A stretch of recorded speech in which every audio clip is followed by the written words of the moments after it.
Okay, in this reading, we will going to have general reading. What is meant for you or what you need to hear right now. Before tayo mag-start, I would like to invite you to follow our other social media platform. And meron din po tayong mga crafts sa ating orange app. And the link po ay nasa doon sa ating bio.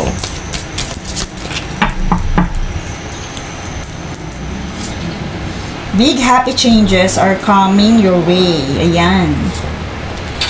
Yes, ang sagot for you and recovery. Okay, let's see the energy for this reading. Big happy changes. So may mga malinaw na merong happy changes na mangyayari soon. And kung ano man yung mga tanong mo, it's a yes. Kung ano din ang pinagdadaanan mo, don't worry, your angels are telling you na makaka-recover din kayo. Makaka-recover ka rin sa mga pinagdadaanan mo na ngayon. So, right now, ayan na nga, beginnings na naman, di ba? Lumitaw na naman ang beginnings dito. Double beginnings and happy changes. Okay, so nandyan, sabihin natin, just radiate your kung sino ka talaga. And eto ha, if you are currently experiencing conflict, sabihin natin, or drama right now, because of this card, makaka-recover ka rin. So right now, your energy, meron ka, sabihin natin, may gumugulo sa iyong isipan, physically, sa surroundings mo, may gumugulo, may mga conflict kang nararanasan right now. Pero don't worry, your angels and guides are telling you na makaka-recover ka rin. So just stay positive. Gawin mo kung ano yung tama. Okay? Gawin mo kung ano yung tama. Kahit nasabihin natin na sa nakikita mo sa paligid, parang lahat sila ginagawa yun, pero kung sa tingin mo ay mali yun, huwag mo siyang gagawin. Okay? Doon ka by doing that, doon ka magiging blessed. Kung ginagawa mo kung ano talaga ang tama. Okay. So, sabihin natin, right now, just enjoy the moment. Kasi, mayroong magandang paparating sa'yo. Just, happy. Tingnan nyo yung innocence ng energy na to. Stay calm, stay happy. I-avoid mo ang drama. Kailangan mo i-avoid ang drama para ma-avoid din ang conflict.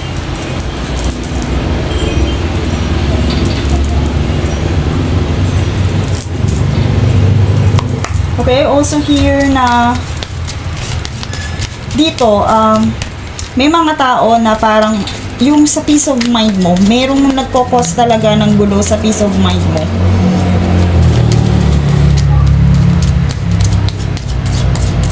And I also hear na merong taong darating sa'yo para bigyan ka ng kindness, para mag-offer sa'yo ng kindness. At the same time, merong mag-ingat din sa mga taong pwede lang ding mag-cause ng conflict sa buhay mo.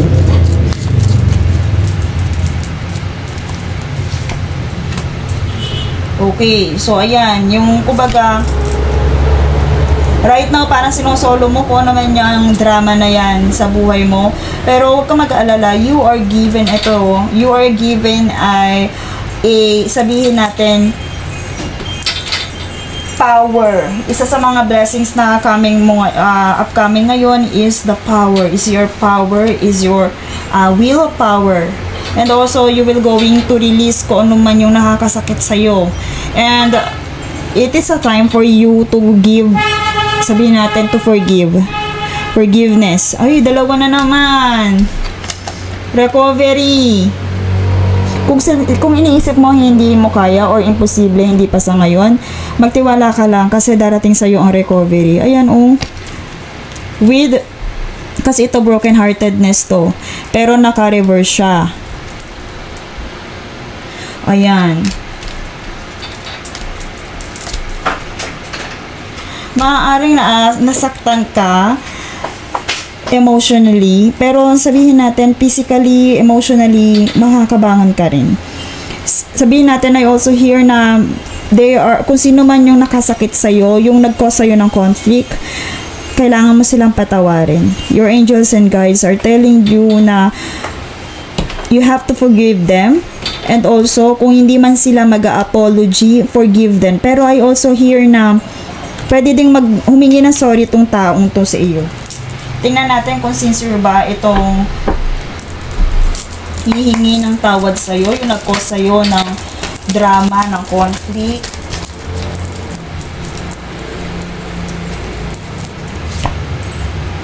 Hindi pa natin sure. Basta ang isa sa, sabihin natin, nandito kayo sa healing progress. Nandito kayo sa process of healing. Hindi natin sure kung sincere siya, pero gusto niyang maging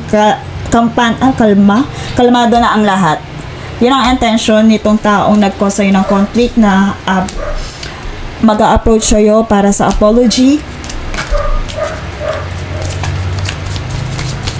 Let's see. Upcoming blessings. Bukod dito sa willpower, tingnan natin ang upcoming blessings. Yes. Okay. So, meron dito, lumitaw dito. Okay, mag-ingat din sa mga delays. Okay, so I also feel na meron ding mga plano na ma-delayed. Pero huwag ka mag-alala. Kumbaga, wag mo masyadong pakadibdibin. Kung ano yung mga delays na yan, huwag ka masyadong madidisappoint. Huwag ka magkakos ng sadness kasi masyado ka ng dito eh. Masyado na dito yung conflict. Kumbaga, nandun ka na nga sa recovery. Huwag mo napansinin kung ano may mga delays na to. Maybe yan is mga bonding, family bonding, ganun.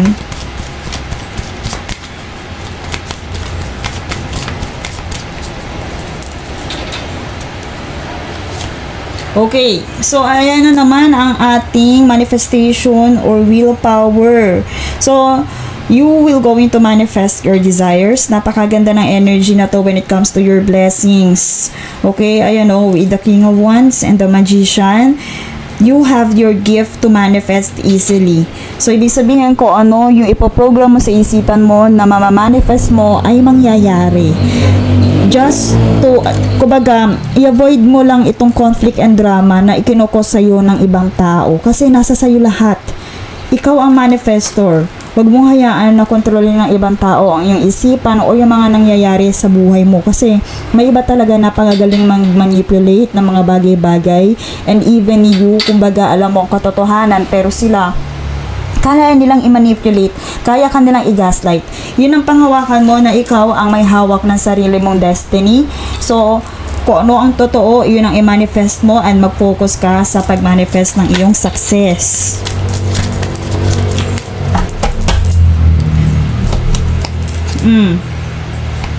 Endings. Okay? Oo nga, ito, kababanggit ko lang, diba? Backstabbing and betrayal. Na-betrayed ka na nga talaga and iyon yung nagkukos sa'yo ng drama when it comes to this. Ngayon, ano ang lesson na iyong i-apply dito? Yung nagkukos sa'yo ng conflict na to, alam mo na hindi na sila pwedeng pagkatiwalaan. Tama? You can forgive them, pero alam mong hindi na sila mapagkakatiwalaan.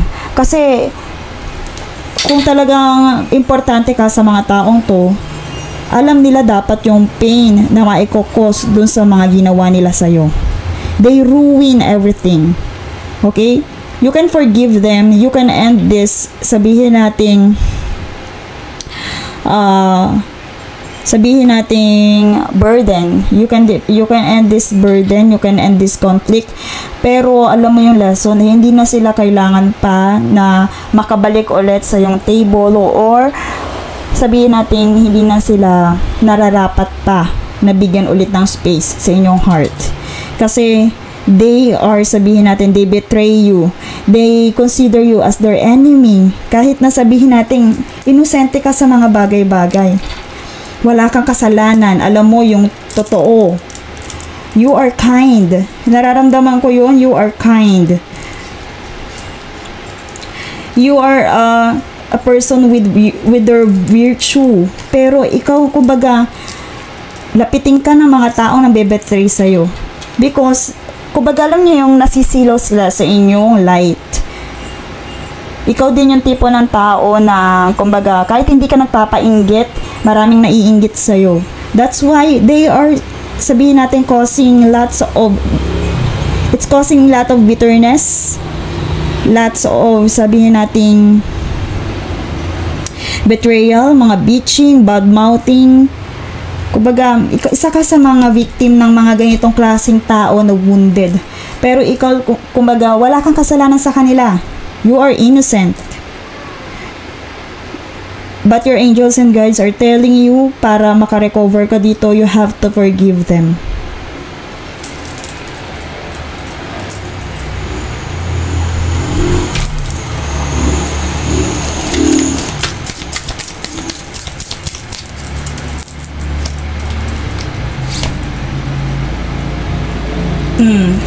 Find your solid ground. Kung halimbawa ipipilit nila yung sarili nila na ibalik yung dati, pangatawanan mo, kumbaga, pangatawanan mo yung na-set mo na boundaries. Okay? Yung na-set mong boundaries. You have to ground yourself then when maaaring naiisa ka din sa nai-stress because of the work life. I also feel na itong mga taong to ay galing sa workplace mo. Okay?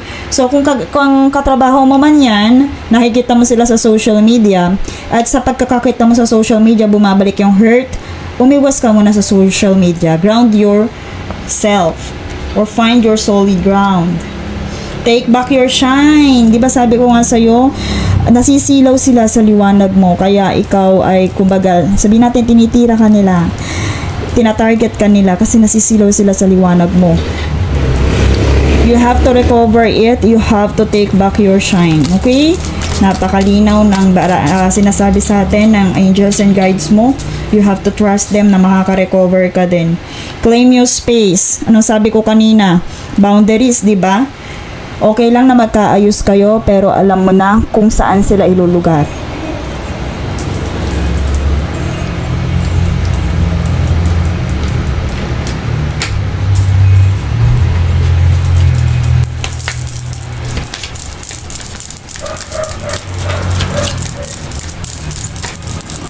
Okay, message from your spirit guides.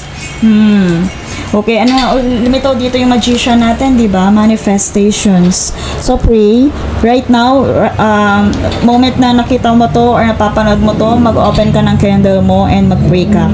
Just to cleanse the negative energy na idinulot sa inyo ng mga taong to. Okay?